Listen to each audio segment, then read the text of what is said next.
श्वेतांबरधरे देवी श्वेतांबरधरे देवी नानालंकारभूषिते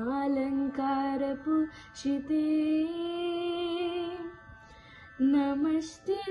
जगन्मातन्महालक्ष्मी नमोस्तुते श्वेतांबरधरे देवी नानालंकारभूषिते नमस्ते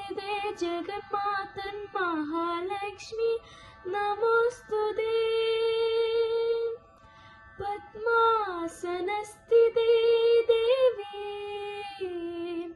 परब्रह्मस्वरूपिणी पद्मासनस्थिते देवी परब्रह्मस्वरूपिणी परमेश जगन्मातर महालक्ष्मी नमोस्तुते पद्मासनस्थिते देवी परब्रह्मस्वरूपिणी परमेश जगन्मातर महालक्ष्मी नमो